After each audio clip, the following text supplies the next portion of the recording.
Tactique du diable de C.S. Lewis. Lettre 6. Mon cher Wormwood, je suis enchanté d'apprendre que l'âge de ton protégé ainsi que sa profession rendent sa mobilisation possible, bien que nullement certaine.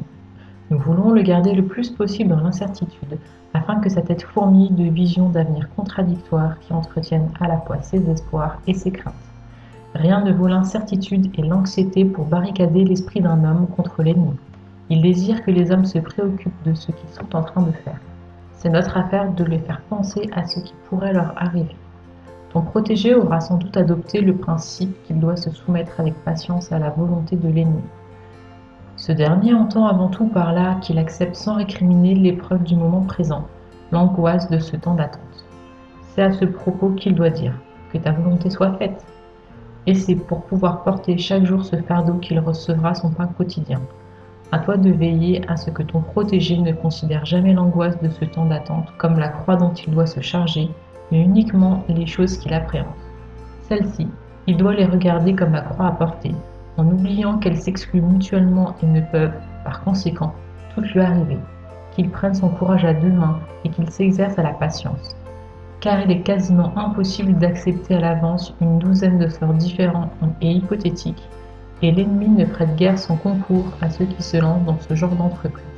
Par contre, il accorde généreusement son appui à ceux qui endurent la souffrance présente avec résignation, même s'il ne s'agit que de la peur.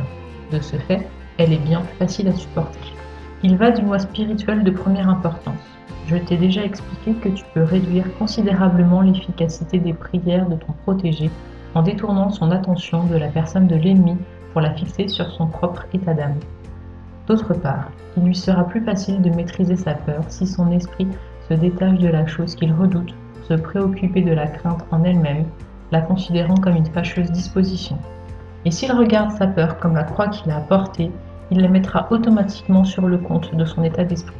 On peut donc conclure qu'en règle générale, il faut encourager ton protégé, chaque fois que l'activité de son esprit favorise notre cause, à ne pas se préoccuper de lui-même, mais à se concentrer sur l'objet de ses pensées.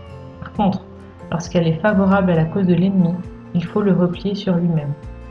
Qu'un affront ou le corps d'une femme, par exemple, retienne son attention à tel point qu'il n'ait pas le réflexe de se dire « je suis en train de me laisser aller à la colère ou à la convoitise ».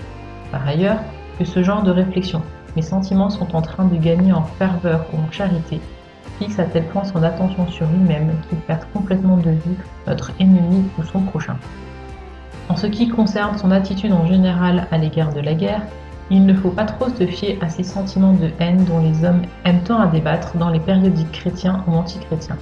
Angoissé comme il l'est, on peut naturellement encourager ton protégé à chercher à se venger en nourrissant des sentiments vindicatifs envers les chefs du peuple allemand. Mais il faut prendre la chose pour ce qu'elle vaut. Il s'agit le plus souvent d'une sorte de passion mélodramatique ou mythique dirigée contre des boucs émissaires imaginaires. N'ayant en réalité jamais rencontré ces gens, ce sont, en fait, des mannequins modelés d'après ce qu'il a lu dans la presse. Les résultats d'une telle haine fictive sont souvent très décevants. Et, de tous les humains, les Anglais sont, dans ce domaine, les plus pitoyables poules mouillées. Ils font partie de ces méprisables créatures qui proclament à corps et à cri que la torture est un châtiment trop doux pour leurs ennemis, mais qui offrent du thé et des cigarettes au premier pilote allemand blessé qui vient frapper à leur porte. Tu peux faire ce que tu veux, il y aura toujours un mélange de bienveillance et de malveillance dans l'âme de ton protégé. L'essentiel est de diriger toute sa malveillance contre ses voisins les plus proches, ceux qu'il rencontre chaque jour, et de l'amener à montrer de la bienveillance aux gens qui vivent à l'autre bout du monde et qu'il ne connaît guère. Sa malveillance en sera d'autant plus réelle et sa bienveillance d'autant plus illusoire.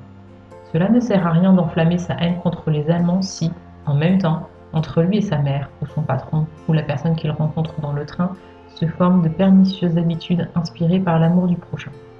Représente-toi ton protégé comme une série de cercles concentriques, la volonté au milieu, puis l'intelligence, enfin l'imagination. Tu peux difficilement espérer exclure d'un seul coup de tous ces cercles tous ceux qui sont l'ennemi. Mais il te faut continuellement repousser toutes les vertus vers l'extérieur, jusqu'à ce qu'elles ne se trouvent que dans le cercle de l'imagination, et toutes les qualités que nous recherchons vers l'intérieur, vers le cercle de la volonté. Ce n'est que dans la mesure où elles atteignent la volonté et s'y incrustent sous forme d'habitude que les vertus deviennent dangereuses pour nous. Bien entendu, je ne parle pas ici de ce que ton protégé prend pour de la volonté. la rage qui lui fait serrer les dents lorsqu'il prend une décision, mais du vrai centre, de ce que l'ennemi appelle le cœur. Les plus belles vertus que peut se représenter l'imagination ou que peut approuver l'intelligence ou qu'il peut, dans une certaine mesure, admirer et aimer n'empêcheront pas un homme d'aboutir dans la maison de notre Père. Il n'en sera que plus amusant pour nous à son arrivée. Ton oncle affectionné, Screwtape.